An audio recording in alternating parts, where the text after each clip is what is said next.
Presentamos Escaparate, un instante lleno de sorpresas para compartir junto a César Abueid. Escaparate, un espacio diferente, con interesantes invitados, música, política y cultura.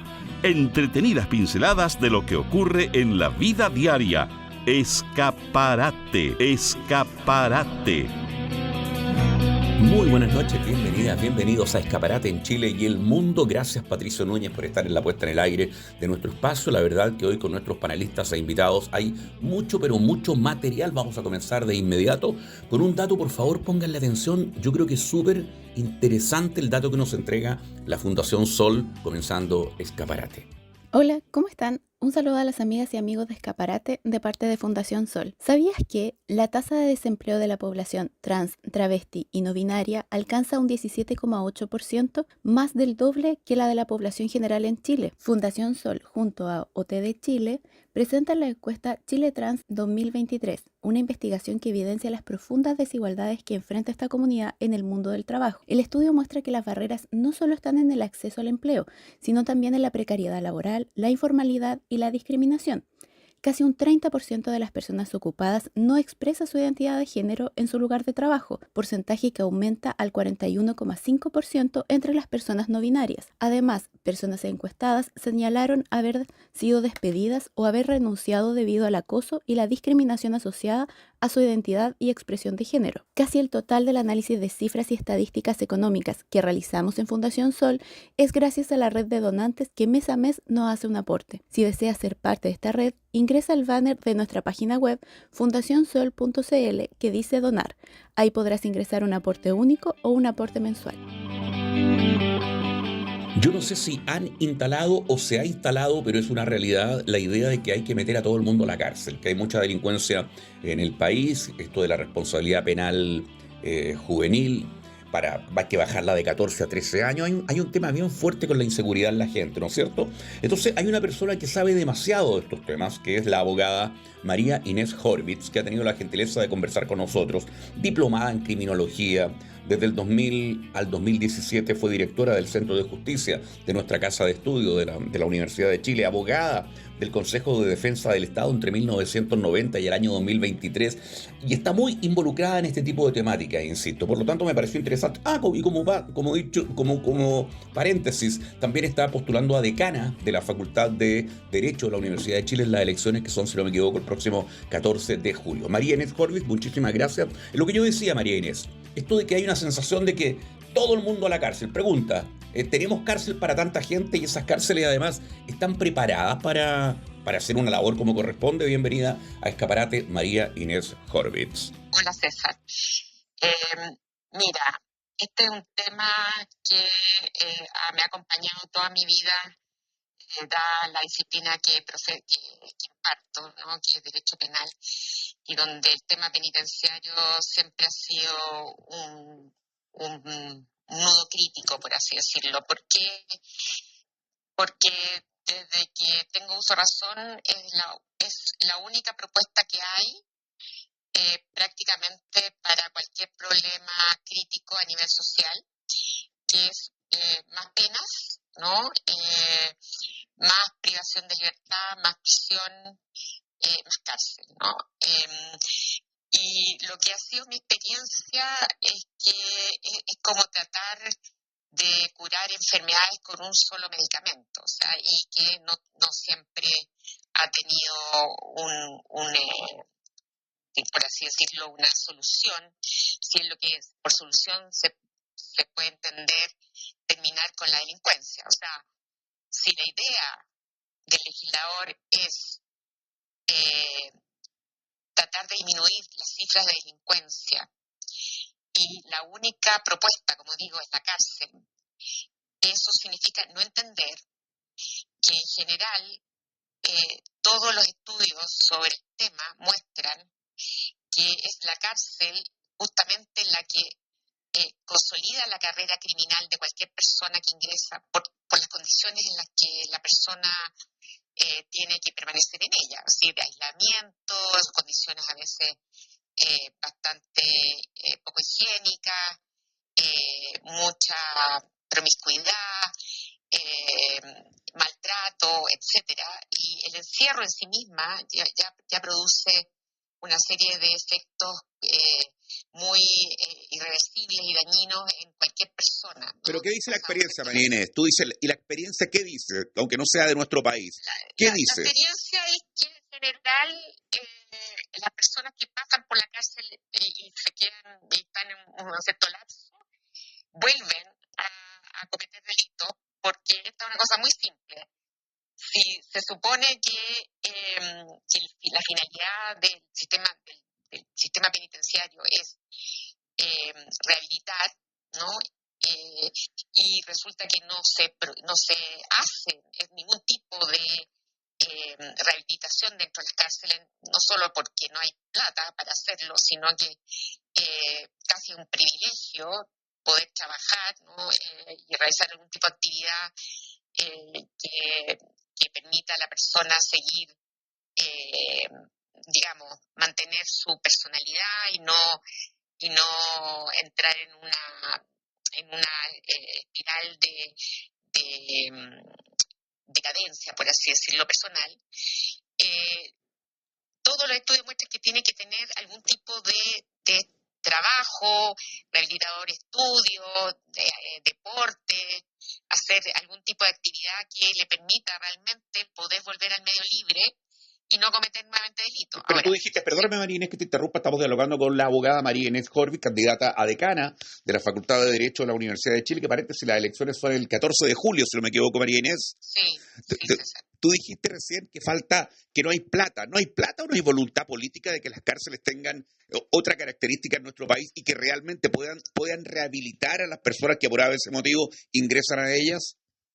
Es que el tema es que tenemos un reglamento penitenciario, porque Chile es prácticamente uno de los pocos países de nuestra órbita cultural que no tiene una ley penitenciaria, o sea, una ley que regule claramente cuáles son los derechos de la persona privada de libertad que no son afectados por la pena, ¿no? Porque la único derecho que llega a ser afectado es la libertad ambulatoria, pero ninguno de los otros derechos debiera ser afectado y por eso en general se procura en los países más adelantados de tener espacios, ¿no? Para esparcimiento, incluso para tener relaciones sexuales con las compañeros, de tener, ¿no es cierto?, posibilidades de lectura, de educación, de aprender oficios, etcétera. Porque es la única manera de que esa persona tenga alguna posibilidad, luego de un cierto lapso, ¿no?, de poder Claro, pero ¿por qué no se hace eso? por sí mismo. Te insisto con la pregunta, Es que María Inés. no se hace simplemente porque, primero, no hay voluntad.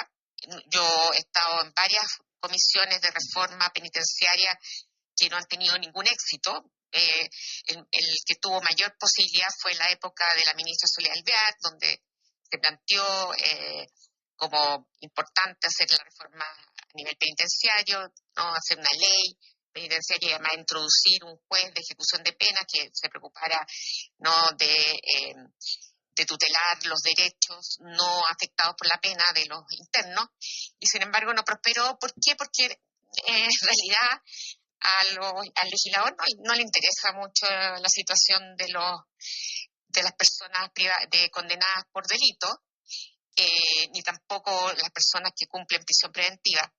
Y entonces esta es una especie de profecía autocumplida. Uno sabe por la experiencia de que van a ingresar y van a salir peor que antes, O sea, que terrible. probablemente más peligrosos. Y además ahora con esta propuesta de bajar la responsabilidad penal de los jóvenes, que entiendo que se está proponiendo que se rebaje a 13 años y que... Claro, a 13 años, sí. Y que de 15 a 18 respondan como adultos. Eso muestra un absoluto desconocimiento de lo que en general se ha planteado por la academia y por los estudiosos del tema a nivel del derecho comparado, de que si hay algo que uno tiene que tratar de evitar es justamente respecto de los jóvenes que tengan contacto con la cárcel, sobre todo con adultos, porque allí es donde aprenden además nueva forma. nueva forma de delinquir, Pero, porque son muy susceptibles pero María Inés, que día nos vamos a topar con un círculo vicioso, porque tú comprenderás que aquel lo asaltaron ayer, por ejemplo, y lo asaltó un grupo de niños o de jóvenes de 13, 14 años, no le basta esta respuesta que está escuchando aquí en nuestro programa, en Escaparate, ¿no es cierto? Va a decir, bueno, pero ¿qué se hace? Entonces, como no puede ir a la cárcel porque va a salir peor, ¿qué hacemos? ¿Lo dejamos en la calle para que salte a mi vecino? El tema es, por lo menos, dejar de ser hipócritas, porque tenemos un reglamento que dice que es precioso en el sentido de decir de que la cárcel debe proteger los derechos de los privados de libertad, que tienen garantías, que el Estado tiene una posición de garante respecto a ellos, etcétera, etcétera, y que debe buscarse la rehabilitación. Lo mismo dice la ley penal de adolescentes. Dice que la finalidad principal de la pena debe ser la rehabilitación. El tema tiene una doble lectura. O sea, uno es efectivamente el problema de la temprana carrera criminal de los jóvenes, que eso es evidente y se ha constatado, sobre todo en el último tiempo, donde especialmente los adultos se aprovechan de que los menores no tienen un tratamiento diferente a nivel punitivo y entonces los emplean, los utilizan, sobre todo los menores de 14 años, porque saben que no van a responder penalmente. Por otro lado, está el hecho de que la mayor parte de las veces esos chicos, esos jóvenes que delinquen han pasado por todos los sistemas de disque protección, ¿no?, del Estado, ¿no? Le hace Sename, Institución de la Mejor Niñez, todos los órganos que supuestamente están allí para hacerse cargo de jóvenes, niños que han tenido una infancia difícil, para decirlo en términos generales, claro. No tienen, el padre o la madre no están porque trabajan o porque no están, simplemente abandonó el padre la casa o no tiene suficiente ingreso y por lo tanto están todo el día afuera, se lo pasan en la calle, no pueden entrar al sistema escolar. O no permanecen mucho tiempo allí. Agrégale a ello que con el nuevo registro de incivilidades y vándalos, estos van a ser las personas que preferidas. Se les va, claro. Las que van a quedar, pero de entrada fuera de cualquier posibilidad de obtener prestaciones del Estado. Y por lo tanto bueno, es un tema muy complejo, pero como quiero tocar otras temáticas contigo, desgraciadamente tenemos un tiempo más o menos acotado, querida María Inés Corvi, te quiero llevar, las auditoras y auditores sacarán sus propias conclusiones, porque este tema claramente no termina aquí. Te quiero preguntar por algo que yo sé que te ha ocupado mucho a ti, por el tema de la corrupción dentro de la justicia chilena. ¿Qué pasa ahí hoy día? Bueno, ¿qué pasa hoy en día? ¿Qué nos pasa, mejor dicho? Todos los días va saliendo algún caso nuevo, porque esto de los chats de Mozilla parece que va a ser una caja de Pandora eterna. Van conociéndose mayores casos de personas de jueces que llegaron a las posiciones que tienen hoy a través de los favores, ¿no?, de señor Hermosilla, que en realidad era un operador, ¿no?, dentro del Poder Judicial. Todo el mundo lo sabía, por lo visto, porque recurrían a él, y porque él tenía un acercamiento muy relevante con el poder, o sea, con el ministro de Interior de la época y con el presidente de la época. Pero dime una cosa, María Inés, ¿está comprobado, absolutamente comprobado, o está en estudio, que el señor Hermosilla, a través de sus hilos del poder, hizo que se designaran ciertos jueces acá, allá? Si eso ya está comprobado, la pregunta sería, bueno, ¿y por qué alguien no dice, esto está viciado, señor? Hasta aquí llegó su cargo, vamos a tener que llamar a concurso de nuevo? Acláranos, por favor. A ver, que el sistema opera por la vía de que tiene que la misma Corte Suprema, y entiendo que ha habido bastante actividad por parte de la presidenta de la Corte Suprema, Gloriana Chevesich, en orden a dar señales muy claras de que esto no puede seguir existiendo.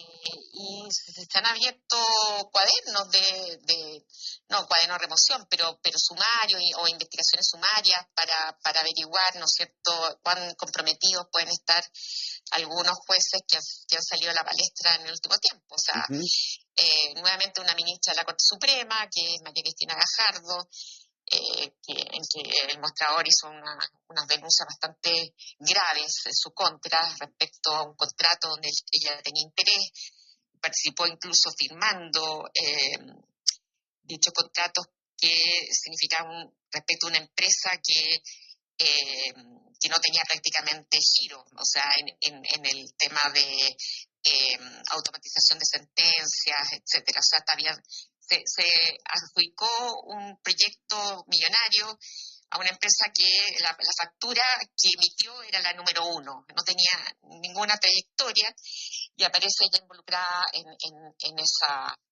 operación, no obstante que eso debía haber sido visto por la Corporación Administrativa del Poder Judicial y no por una ministra de la Corte Suprema.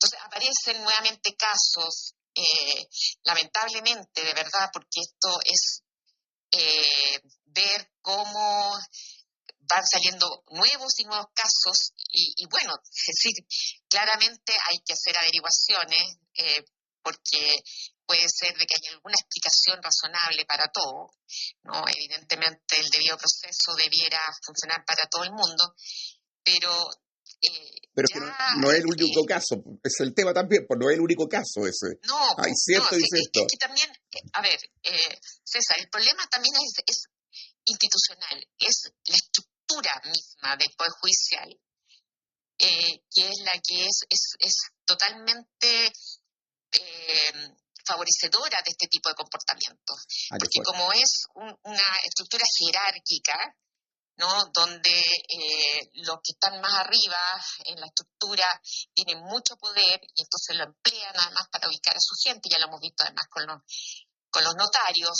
¿no?, los conservadores de bienes raíces, etcétera, donde el sistema mismo de designación de funcionarios públicos y de los propios jueces muestra, ¿no?, que finalmente termina siendo un tipo de estructura endogámica donde todos ponen a su gente, ya sea parientes o amigos o amigotes de la misma... Pero mira, ahí llegamos al tema, María Inés Horvis, destacada abogada nacional, conversando con nosotros, llegamos, te digo, aquí en Escaparate, de Radio Universidad de Chile, al tema que te está haciendo postular como decana a la Facultad de Derecho de la Universidad de Chile en elecciones que son el 14 de julio.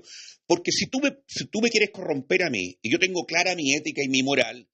¿Aló? ¿Sí me escuchas? No sé, digo, si tú me vas a querer corromper a mí, y yo tengo clara mi ética y mi moral, va a ser por lo menos bastante más difícil.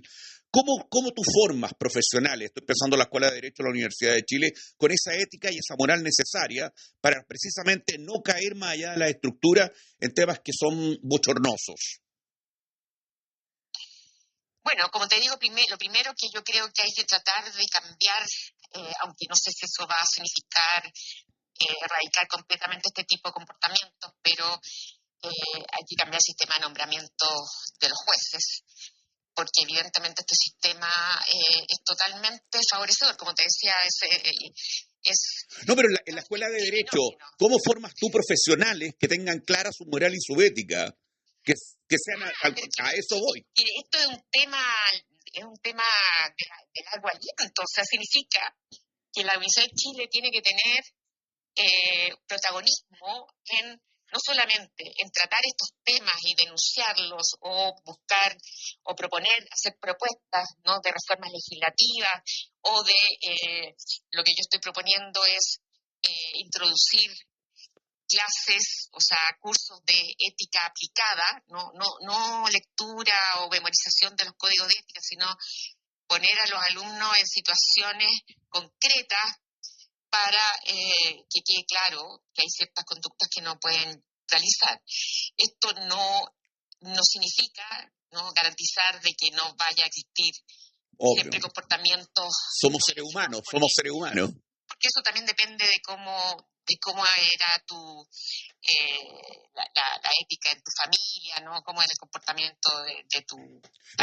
El medio, etcétera. El medio, todo. O sea, esto no es una cosa unifactorial.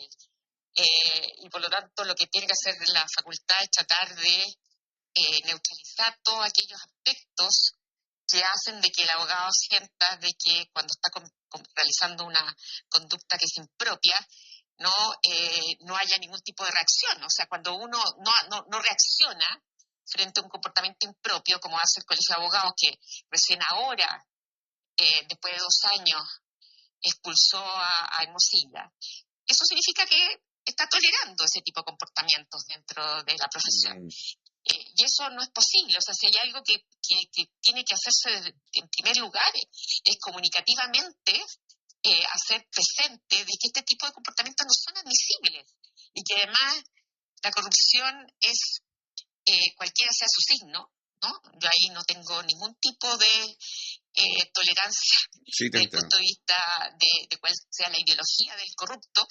Es un flagelo que va corroyendo todas las instituciones democráticas. Deja de existir confianza, y uno lo ve todos los días, el reclamo contra los políticos en general, contra los parlamentarios. Claro, contra... pero si tú tuvieras que definir, si tú en esta noche de Escaparate de Radio Universidad de Chile, tuvieras que definir rápidamente qué te llevó a postularte para ser decana en la elección que es el próximo 14 de julio, hay otros 4 candidatos, ¿no es cierto? ¿Cuáles son los puntos tuyos de tu campaña? ¿Cuáles son? Bueno, justamente mi compromiso con lo público ha estado presente en toda mi vida, y siento que este es un momento muy particular, no solo de nuestro país, sino de la humanidad en general, donde nos hemos enfrentado a una serie de desafíos, entre ellos justamente la inteligencia artificial, la necesidad de que la inteligencia artificial te hace que tengas que promover nuevas formas de impartir docencia o metodologías, porque ya no tiene sentido la memorización de artículos ni tampoco de material docente, sino que tienes que tratar de justamente identificar qué de lo que se discute hoy en día resulta ser un aporte creativo por parte del alumno, y también los profesores estamos obligados a desarrollar nuevas formas de evaluación, ¿no? Y por lo tanto esto es totalmente novedoso y un reto importante para todos en cualquier universidad, pero particularmente en la Chile debiera ser fundamental. Hoy día nuestra universidad, la Universidad de Chile, por lo menos en Derecho, que es donde has hecho clase tú por más de 30 años, marca la diferencia con otras universidades en la formación de profesionales. ¿Tu percepción cuál es? Es que yo creo que hay un fenómeno que hay que enfrentar, que son las redes sociales y que los jóvenes ya no leen, que no tienen paciencia para leer, que les gusta ver, ¿no sé, ese scroll, todo, y apenas pueden leer, no sé, medio minuto, 2 minutos, 3 minutos de algo que está allí, que les aparece, o ni siquiera leer, o sea, escuchar nada más lo que se transmite. Y eso va generando, por lo que he visto en estudios científicos, va generando un embotamiento de las capacidades intelectuales. Como digo, es un desafío importante. Uno lo ve en las nuevas generaciones que tienen más dificultad de comprensión, de concentración en lectura, y por lo tanto también a nivel del discurso, a nivel del pensamiento abstracto, y eso es algo que tenemos que revisar, ver cómo podemos superarlo como facultad. Estoy hablando ya de la Facultad de Derecho, especialmente cuando se trata de una carrera que tiene mucha interacción con personas y donde la falta de capacidades puede inducir, ¿no es cierto?, a esta enorme cantidad de abogados que salen cada semana a realizar conductas impropias, justamente porque no hay un espacio para ejercer la profesión, o porque no tienen las capacidades y entonces tienen un título, pero cada vez se ve más difícil, ¿no es cierto?, encontrar un trabajo y yo lo estoy viendo constantemente, ¿no?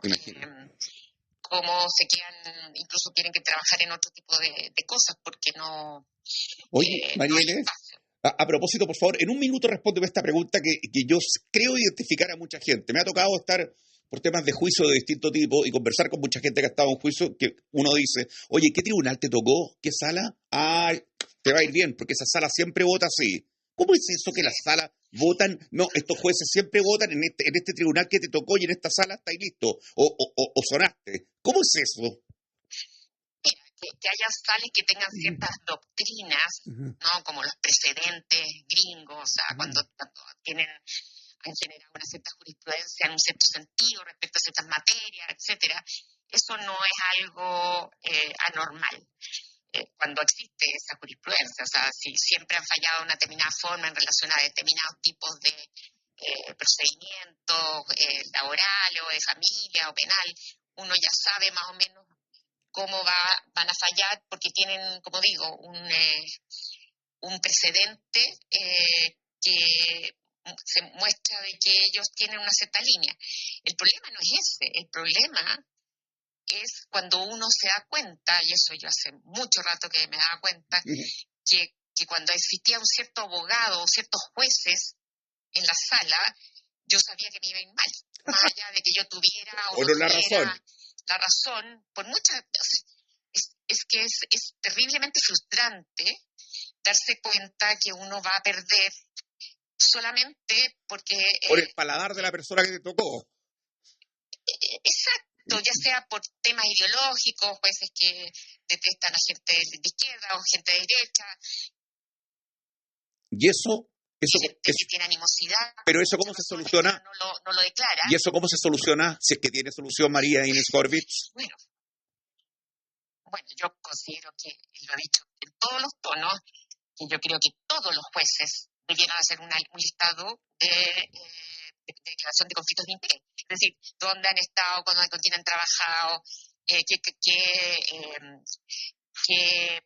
qué personas han tenido un vínculo de amistad, que no signifique solamente, obviamente, encontrarse a tomar un café en la esquina, sino que, así como Vivanco decía que no era amiga de los personajes con los que se juntaba en fiestoca en su casa, bueno, eso claramente el sentido común te dice que eso no es cierto. O sea, si tú te juntas los fines de semana a fiestoca, eso claramente muestra la cercanía. Algo pasa. María Inés Horvitz, bueno, tantos años en el Consejo de Defensa del Estado, ¿te fue difícil, paréntesis, dejar el Consejo de Defensa del Estado? Yo me acuerdo que no estabas de acuerdo en la línea que seguía, y es difícil en una sociedad como esta, alguien dice, oye, un buen salario, la gente mira para el lado. Tú dijiste, no, yo no nomás. Bueno, yo creo que todos tenemos nuestros límites, algunos quizás son más laxos, otros menos, y yo vi ciertos comportamientos, fenómenos dentro de mi institución, la que todavía quiero, que no me parecieron, sobre todo teniendo en cuenta que el Consejo de Defensa del Estado es una institución técnico que tiene básicamente que trabajar a nivel técnico, ¿no? del derecho, no con visión política de ninguna perspectiva. Y cuando uno empieza a darse cuenta que según quien sea el posible querellado, se tiene deseo o no deseo de presentar una acción en su contra, y cuando hay razones, por decirlo entre comillas, que no son de recibo, ¿no? Porque no son, como digo, en derecho o en base a argumentación técnico-jurídica, sino que es por la investidura que tiene, por el lugar ideológico donde está, etcétera, etcétera, donde se reproducen todas estas formas de entramados de poder, ¿no? Que están muy concentrados en más o menos las mismas personas. Entonces, obviamente, uno siente que hasta que llegué, ya no se está cumpliendo, claro, no se está cumpliendo lo que yo, para mí era importante para poder estar en esa institución. Y Y bueno, Ya. nada, pues tomé esa decisión y creo que ahora voy a intentar otra aventura que vamos a ver cómo nos va, pero El 14 que por de lo menos julio. yo lo estoy haciendo con el mayor convicción de que puedo ser un aporte para la facultad. Más de 30 años haciendo clase además en la Universidad de Chile, postulándose a decana de la Facultad de Derecho de la Universidad de Chile. Ha conversado esta noche en Escaparate, precisamente de la radio de nuestra universidad, la Universidad de Chile 102.5, María Inés Horvis. Un tremendo abrazo, gracias por tu conocimiento y por tu tiempo. La psicóloga Leticia García está en Escaparate. Querida Leticia García, bienvenida a Escaparate esta noche de domingo. El ministro Quirós hace algunas semanas reflexionaba respecto a los estudiantes, a las carreras que se estudian y como que les sugería que vean bien qué estudian, a ver si esa carrera que van a enfrentar tiene buen retorno. O sea, en el fondo, oye, tengan cuidado que a lo mejor no les va a dar lucas, eso entendí yo. Por lo tanto, nadie tiene que estudiar, creo yo, o muy poco, si le hacen caso al ministro Quirós, nadie tendría que estudiar filosofía, literatura, teatro, danza, música. Tendríamos que tener puros doctores, puros ingenieros, puros médicos. No sé, estoy pensando en ese tipo de cosas. ¿Qué te parece a ti? O sea, ¿cuál es la reflexión, estimada Leticia García, psicóloga, aquí en Escaparate? Hola, querido César. Un abrazo muy cariñoso para ti, para las auditoras y auditores. Es muy difícil en 7 minutos abordar un tema que tiene tantos puntos de interés. Lo voy a intentar y si nos queda algo pendiente lo podemos profundizar en próximos programas. En primer término, ¿qué se podía esperar del señor Colusión, que por supuesto aborda el tema de la educación como un bien de consumo, que es lo que siempre hemos sabido que ellos asumen, ¿no es cierto? Desde esa perspectiva, la educación superior se asume no como un derecho, sino como una inversión individual, además. Y de ahí entonces que hay que tener cuidado en qué invierto, porque voy a quedar endeudado, y por lo tanto la visión pragmática es la que se hace oficial desde el Ministerio de Hacienda.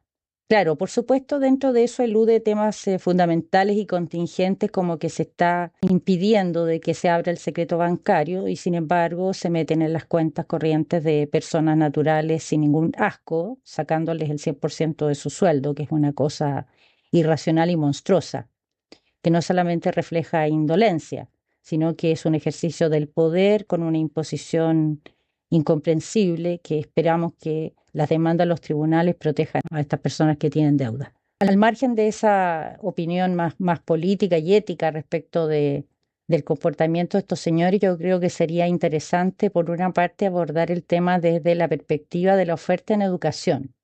Efectivamente, si se considera la educación como un bien de consumo, quienes proveen ese, comillas, servicio, hacen lo posible por sacarle la máxima rentabilidad al servicio. Por lo tanto, las carreras que ofrecen son carreras que probablemente tienen poca profundidad, no solamente poco campo, sino que además son fáciles de implementar. Una pizarra, un profesor y ahora incluso Internet. Y por lo tanto, lo que paga la persona que está invirtiendo en educación tiene como resultado pocas posibilidades de desarrollo futuro. Y no hablemos solamente en términos de campo laboral, sino que también de la calidad en que son entregadas estas formaciones a los jóvenes. Ha sido una irresponsabilidad muy grande del Estado abordar el tema de la educación superior solamente desde el punto de vista de cómo se financia y cómo darle para esto mayores ganancias a la banca, que fue todo lo que se implementó durante el gobierno de Lagos con el tema del CAE, sin preocuparse de la calidad de la educación que se imparte. Así que ese es un tema cuestionable que sin duda hay que abordar. También esto denota una ausencia total de proyecto país, porque en realidad nosotros hoy día tenemos universidades públicas y privadas en todo el país, sin embargo eso se desentiende de las necesidades de posibilidades de desarrollo del país y que los jóvenes se preparen para contribuir a ese proceso de desarrollo. Pero con una ausencia de proyecto país donde todo es pragmatismo, todo es particularidad y todo es ganancia, ese tema es absolutamente secundario, no es un plan. En muchos de los casos, si es que tuviéramos en Chile un proyecto país, implicaría una planificación respecto de qué es lo que se necesita, que los jóvenes aprendan y desarrollen como conocimiento para ser aplicado en ese proyecto de desarrollo. Pero en realidad el tema es de corto aliento y como dice Pedro Cayuqueo, Chile sigue exportando palos, piedras y pescado.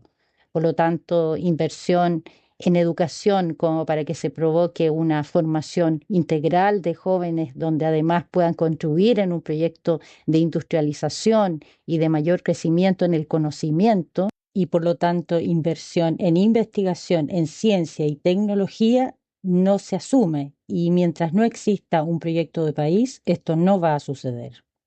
También es importante reconocer de que en este tema de si encuentran o no campo laboral no solamente está determinado por lo que se estudió, sino que en nuestro país el tema de los pitutos es una cosa muy importante, muy significativa, que estrecha el campo laboral a personas que no tienen esos contactos o bien inclusive que provienen de determinadas comunas que implican un sesgo para contratar a esas personas por provenir de esos espacios. Así que tampoco hay que hacerse el leso con ese tema. Y el otro punto de interés es el tema de la vocación de los jóvenes.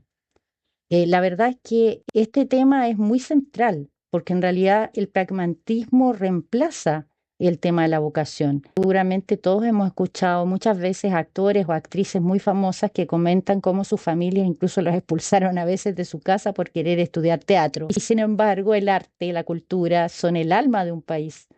Y aunque eso aparentemente no tenga rentabilidad, sí tiene que ver con la vocación y la capacidad de expresión y de desarrollo de la cultura. Y es muy importante que esto se fomente, porque nosotros somos diversos en cuanto a cualidades, en cuanto a virtudes y también en cuanto a vocaciones. Y si esas convergen en una dirección común, van a contribuir al desarrollo de la sociedad. Entonces, este emplazamiento pragmático y antihumanista que niega el tema de la vocación de las personas y de alguna manera condiciona inclusive con lo que se paga por el tipo de diferentes funciones, una situación de desigualdad generalizada. Y yo creo que es muy interesante pensar esto. ¿Por qué algunas carreras tienen unos valores de mercado luego que tú te titulas y trabajas en eso que es infinitamente superior de otras que son fundamentales? Por ejemplo, el tema de profesoras y profesores, incluso gente del área de salud. Voy a excluir en esto a los médicos, pero el resto de las personas que trabajan en salud ejercen una función esencial para la sociedad y sin embargo sus rentas, sus sueldos son bajos. O incluso otras cosas que tienen que ver con el servicio para todos nosotros. Las personas que recogen la basura seguramente ganan el sueldo mínimo.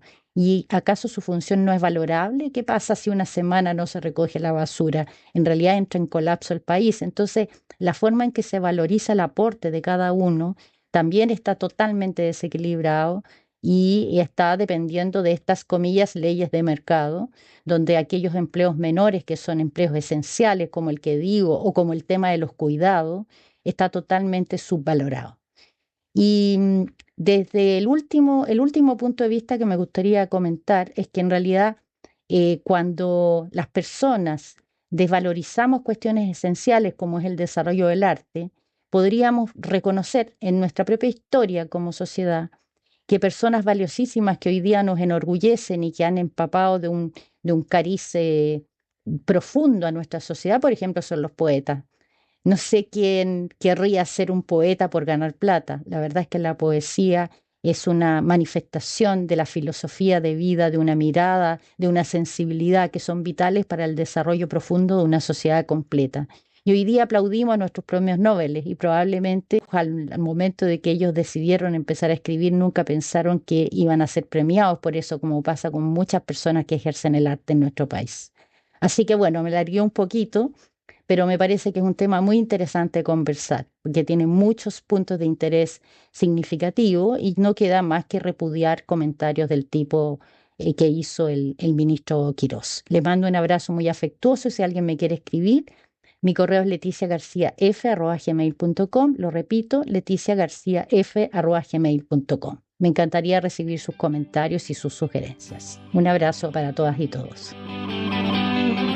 El análisis de Álvaro Ramis en Escaparate. Querido Álvaro Ramis, bienvenido esta noche de Escaparate. Me acuerdo que el presidente de la República, don José Antonio Caz, hace un tiempo adhirió al eslogan "No te metas con mis hijos", a través de una campaña que era por el tema de la educación sexual para los niños, niñas, etc. Bueno, Dicho eso, me acordé porque el presidente el otro día en Villarrica tuvo un encuentro ahí con la gente y estuvo recriminando a una madre con su hijo y diciéndole cómo tenía que educarlo y al niño lo que tenía que hacer. Entonces me pareció raro si él adhiere, el presidente Kast, a no te metas con mis hijos, ¿por qué tiene que decirle a esta madre que estuvo hablando con él que cómo tiene que educar a su hijo y dándole indicaciones a él de cómo debe comportarse? Partamos por ahí, bienvenido Álvaro. Mira, yo creo que tu observación es altamente pertinente en términos de que hay una contradicción, además de que la escena misma muestra que más que una falta de respeto, lo que hay es una contratación, digamos, de parte, digamos, de la señora que aborda al presidente, manifestándole su punto de vista, con palabras bastante prolija. Usemos, por ejemplo, su lenguaje, no lo llama demagogo, no lo insulta, sino que lo describe y aborda también la condición de que el niño tiene todo el derecho a no darle la mano. Yo creo que esa es toda la forma como una persona puede o no referirse a otra sin herir ninguna susceptibilidad. Recordemos, por ejemplo, el momento en que estoy recordando al exdirector técnico de la selección chilena que no le dio la mano al Bielsa, Marcelo Bielsa. Marcelo Bielsa, sí, exacto. Eso es un poco también un ejemplo de que alguien que es absolutamente consciente de sus decisiones concurre a la actividad, pero no le entrega la mano porque no se considera, digamos, estableciendo un vínculo en esa materia. Sí, pero a diferencia de Marcelo Bielsa, entiendo, a esta señora en Villarrica se le pidió el carnet de identidad por parte, y se le estuvo investigando por parte de autoridades, no sé si de la PDI o de Carabineros. Exacto, eso es una situación muy anómala que surge después de este incidente, porque el Carabineros le hace un control de detención y no la detiene a ella, sino que a una persona que está a su lado, que sí tenía antecedentes penales, o no sé si penales, pero al menos tenía antecedentes por algún tipo de estafa, pero no es a la señora exactamente. Y después la noticia se confunde y terminan informando que ella fue la que fue aprendida. Yo creo que no. Aquí lo que hay sí es un control de identidad que, la verdad se ve bastante arbitrario en vista de las circunstancias, donde acá simplemente hay unas diferencias de opinión y donde el que debería dar cuenta, no lo olvidemos, es el presidente, que pierde los papeles, pierde el control de sí mismo y se aboca, digamos, a una práctica bastante matonesca de, en el fondo, acosar a la persona que está en el público. Bueno, y siempre dentro de la novena región, en la gira presidencial que tuvo el presidente hace algunos días, ahora vamos a estar en el encuentro con empresarios de la Araucanía. Allí el presidente hizo saber que se le había acercado una persona, una mujer también, a decirle parece lo mal que se sentía por su situación económica en relación a otras personas que en el país tienen mucho dinero, y ahí el presidente Kast manifestó que, bueno, él le había aconsejado que ella agradezca al país que le ha dado la oportunidad a otras chilenas y chilenos de tener un nivel económico bueno, por llamarlo así. Es en relación a la familia Lusic. Eso se vio después cuando se entrega el video completo. ¿Ya? Y se puede escuchar que lo que dice la señora es: existen los Lusic y estamos nosotros.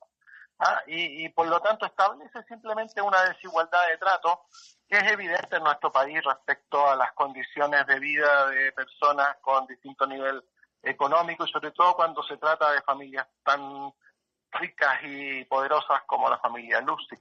Entonces, el presidente, lejos de empatizar con una realidad objetiva, una realidad verificable, una condición estructural de nuestro país, más bien increpa, implícitamente le afirma que ella es una persona envidiosa y que en el fondo no se compare, por lo tanto, y que en el fondo poco menos que tenemos que agradecerle a las personas ricas en nuestro país por el enriquecimiento que han logrado a costa, digamos, de los recursos naturales y del trabajo. Pero Álvaro Ramis, chileno. hay un hecho, a ver, yo te formulo la pregunta porque yo sé que mucha gente sí la piensa, yo no lo comparto lo que te voy a formular, pero efectivamente este sistema, y no solamente a los grandes grupos económicos como los Luxich y otros, le ha permitido enriquecerse a personas que son médicos, arquitectos, ingenieros, abogados.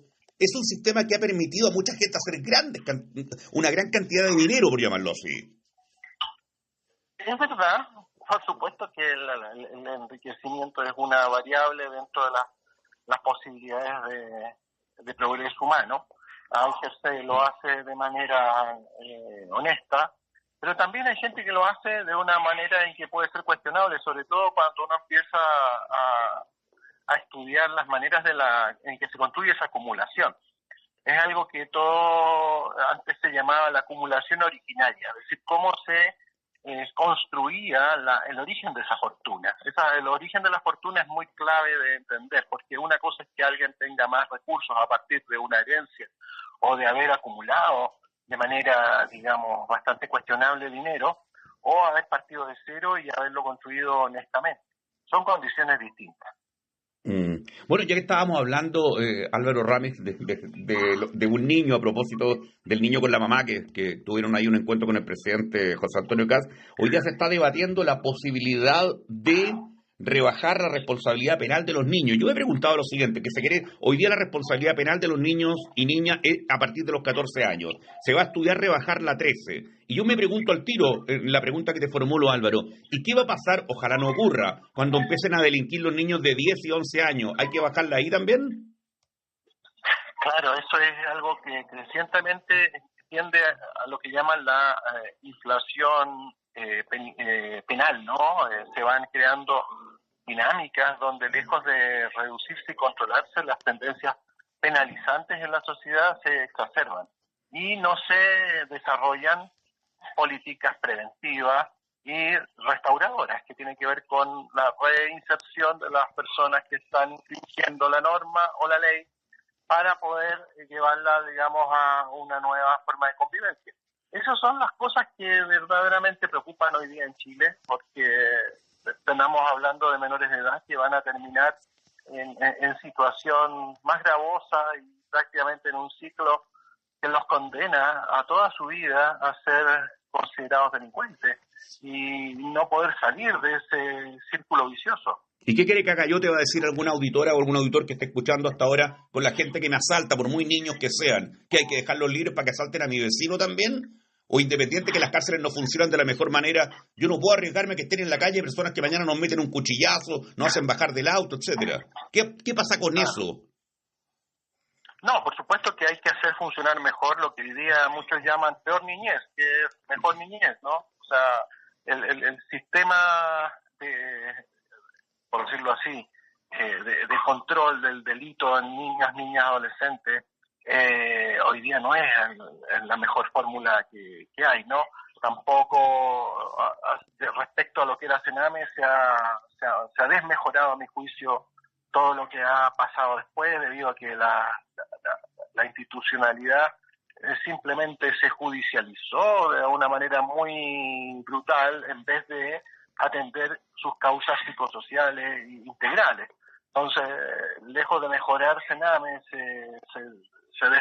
destruyó lo poco que había en ese marco. Estamos dialogando con nuestro analista político, Álvaro Ramis. Álvaro, a propósito que anda en gira internacional la expresidenta Michelle Bachelet para postularse como secretaria general de Naciones Unidas a fines de año. Creo que hay que resolver esto en reemplazo de Antonio Guterres. Mi pregunta es, como que uno se olvidó un poquito, ¿a qué izquierda? Porque ella es una mujer de izquierda, pero ¿a qué izquierda pertenece la presidenta Michelle Bachelet? ¿A esa izquierda que se acomodó absolutamente al sistema? ¿Sigue con los valores de la izquierda de su familia, por decirlo de alguna forma? ¿Qué pasó con la evolución o involución política de la presidenta Bachelet? Bueno, yo creo que Michelle Bachelet ha hecho en su vida distintas evoluciones políticas dentro de un marco de coherencia general. Yo creo que dentro de un marco de cierta coherencia general ha tenido momentos en los que ha girado hacia posiciones más de centro, particularmente uno podría situarla en el primer gobierno de Michelle Bachelet, donde, por decirlo así, era casi una continuidad del presidente Lago. Y muy distinta es la Michelle Bachelet que gobernó el segundo gobierno, que yo creo que fue una presidenta que tuvo mayor voluntad política de hacer transformaciones y que lamentablemente tuvo, digamos, muchos bloqueos y dificultades para poderlas llevar a cabo, pero incluso dentro de su propio gabinete, recordemos al señor Burgos como ministro del Interior, apostillando y prácticamente remando en contra de todo lo que la presidenta quería llevar adelante. Eso fue evidente. Entonces, creo que la presidenta Bachelet tiene una evolución política que la ha hecho con los años recuperar posiciones más cercanas a las de su juventud, que eran claramente transformadoras y coherentes con los de su familia y su padre en particular. Leí, ya que estamos hablando de mandatario, un artículo o un comentario de alguien en la prensa nacional el último fin de semana donde hablaban de que Ricardo Lagos, según esta persona, era claramente intelectualmente el presidente más superior que habíamos tenido, entiendo, desde que hemos recuperado la democracia. Puede ser, sí, yo creo que intelectualmente, en términos de su formación y de su conocimiento del Estado, su conocimiento de política pública, de su enfoque, no quiere decir que eso que uno lo pueda compartir. Yo no comparto, por decirlo así, en los enfoques políticos. Tengo unas grandes diferencias políticas con el presidente Lagos. Creo que su diseño fue más bien de continuidad, de neoliberalismo, de profundización en algunos casos de esas políticas, pero sin duda que él era una persona con una mirada muy amplia y muy capaz, muy formada, con perspectiva, sabía por qué lo que quería hacer y cómo hacerlo, y crear un equipo coherente con eso. No quiero decir con eso que estoy de acuerdo con lo que hizo. ¿De acuerdo? ¿Y qué piensa intelectualmente el presidente José Antonio Kast a propósito? Bueno, ahí es una gran... Yo creo que él no tiene en sí mismo, él no reúne virtudes intelectuales grandes. Lo que pasa es que él se sitúa dentro de un colectivo que es por decirlo así, el entorno del Partido Republicano, donde más que intelectuales hay ideólogos muy densos. Y esos ideólogos muy densos, muy formados, pero al mismo tiempo adoctrinados, tienen redes intelectuales muy densas también internacionalmente. Por lo tanto, no hay que subestimar al sector político de Kast. No porque Kast sea intelectualmente un personaje meritorio, al contrario, no tiene ningún mérito intelectual, pero él se sitúa dentro de un colectivo que sí tiene esa densidad intelectual, ideológica, muy radical, muy capaz, digamos, de llevar adelante un proyecto político a escala mundial. Es en la misma red en la cual se sitúa Donald Trump, donde se sitúan actores de mucho poder en Europa, como el Opus Dei, como sectores de amplia capacidad de acción y de pensamiento para la acción política. Pero tener, Álvaro, disculpa, tener un nivel intelectual alto, bajo, mediano, ¿repercute en la administración que lleve una presidenta o un presidente? Mira, yo creo que habría que volver a Aristóteles en eso. Yo creo que el gobernante no tiene que por qué ser un erudito, no tiene por qué ser el sabio que planteaba Platón. Aristóteles no lo pensaba como el filósofo rey. Él pensaba que la inteligencia política es práctica. Es el que toma ideas que puede que no sean suyas, pero las implementa en la realidad, las lleva adelante prácticamente en la cotidianidad, toma decisiones, es prudente, no hace más ni menos que lo que tiene que hacer, no hace los discursos más sabios ni más eruditos, porque para eso están otras personas, pero sí toma las decisiones en el momento y la oportunidad con las personas que tienen que tomarlas. Entonces la política no se trata, digamos, de tener a los más sabios ni los más inteligentes, se trata de tener la capacidad práctica de implementar las ideas. Y en eso yo creo que Kast no hay que subestimarlo porque sí hace eso. Él es un débil intelectualmente, pero tiene capacidad práctica, que es implementar esas ideas hacia decisiones políticas, que es lo que ha hecho, y por algo es presidente de la República, porque ha tenido capacidad de articular a su sector y hegemonizarlo. Agradecerle a nuestro analista político Álvaro Ramis su participación de toda la semana en nuestro espacio. Un gran abrazo por tu aporte, Muchas Álvaro. gracias, sí, gracias. Joblar comenta cine en Escaparate. ¿Qué tal amigos? ¿Qué tal amigas? Como siempre para hablar de cine y en pantalla grande. Y en particular en este momento que son vacaciones. Y así como la vez pasada hice referencia a una película que muchos estaban esperando y como les conté, fue muy agradable verlo con público, ahora quiero referirme a otra que también se estaba esperando porque son películas que se publicitan desde mucho antes. Me refiero a Supergirl, dirigida por Craig Gillespie. El personaje no es nuevo, para nada, porque seguramente ustedes habrán visto alguna de las versiones que ya han aparecido en la pantalla grande, más seriales de televisión, con diferentes actrices, y la verdad es que ha sido un poco desilusionante. También esta película aparentemente no tuvo muy buena respuesta en Estados Unidos, pero es una película entretenida. ¿Y por qué es entretenida? Porque de hecho los actores que aparecen acá son poco conocidos, ¿ya? Entonces Millie Alcock, por ejemplo, es un nombre que le dice poco a muchas personas. Sin embargo, es una actriz joven, muy joven, que interpreta muy bien su papel, porque la novedad de esta película es que los hechos no transcurren aquí en la Tierra, transcurren en otros planetas, ya donde esta chiquilla tiene poderes nada más que cuando se encuentra en un planeta con sol rojo. Si hay sol amarillo o verde, pierde los poderes. Y tiene que enfrentarse a unos malos y también acompañar a una niñita que busca vengarse de la muerte de sus padres y de su hermano de parte de depredadores intergalácticos. Entonces, con esos datos ya ustedes se dan cuenta de qué se trata, pero la película está bien dosificada, tiene buenos efectos especiales y es una película, diría yo, agradable, ya, sobre todo de tipo familiar.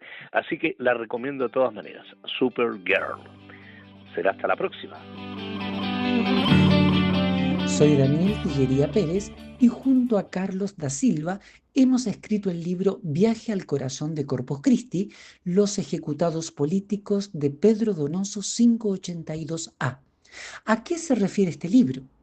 Es una de las más sanguinarias matanzas cometidas por la CNI en plena dictadura pinochetista, cuando en la madrugada del 16 de junio de 1987 condujeron hasta allí a 7 jóvenes del Frente Patriótico Manuel Rodríguez hasta esa casa habitación que estaba deshabitada. Allí fueron asesinados uno por uno en cada espacio de ese inmueble y lo quisieron hacer pasar por un enfrentamiento, lo cual, gracias al trabajo minucioso de los abogados de derechos humanos Nelson Caucoto y Héctor Salazar, se pudo demostrar que no hubo ningún enfrentamiento, ni esa casa tampoco era un cuartel guerrillero, tampoco una guarida de terroristas, como lo quiso instalar la prensa de la dictadura. Este libro fue editado por RIL Editores. Se encuentra disponible en diferentes librerías de todo el país, pero también lo pueden adquirir de manera digital solicitándolo a ril@rileditores.com o también a valparaíso@rileditores.com. También directamente pueden solicitarlo en su página web www.rileditores.com. Los invitamos entonces a leer este documento. Es una de las matanzas más crueles y sanguinarias cometidas durante la dictadura, porque estos muchachos fueron todos secuestrados durante la jornada previa, llevados después hasta el cuartel Borgoño. Esta es la importancia que tiene este documento, porque está hecho en ese lugar, en una casa de la zona norte de Santiago, donde yo fui el morador de esa casa hasta marzo de 1987. O sea, todo lo que se fue contando durante la dictadura que había sucedido allí es un tratamiento falso que se le quiso dar por parte de la CNI. ¿Sí? Por eso este libro es un documento que Chile necesitaba para dejar en claro que esto no fue jamás un centro de entrenamiento guerrillero. Fue una casa de familia como cualquier otra que podía haber allí en esa parte de Santiago, donde todas las casas eran familias que fueron construyendo su casa por autoconstrucción. No, era imposible que esa casa fuera un centro de entrenamiento porque no había por dónde escaparse. O sea, fue una mentira más de la dictadura pinochetista. Los invito entonces con mi compañero Carlos da Silva a leer este libro. Gracias por haber escuchado Escaparate. Recuerden que estamos en nuestro canal de YouTube y también en nuestra plataforma Spotify. Patricio querido, Patricio Núñez se encargó de todo el tema técnico. Muchísimas gracias y muy buenas noches. Y así hemos presentado Escaparate, simple y directo, Escaparate. El próximo domingo a las 21 horas en Radio Universidad de Chile, César Abueit regresa con Escaparate, Escaparate.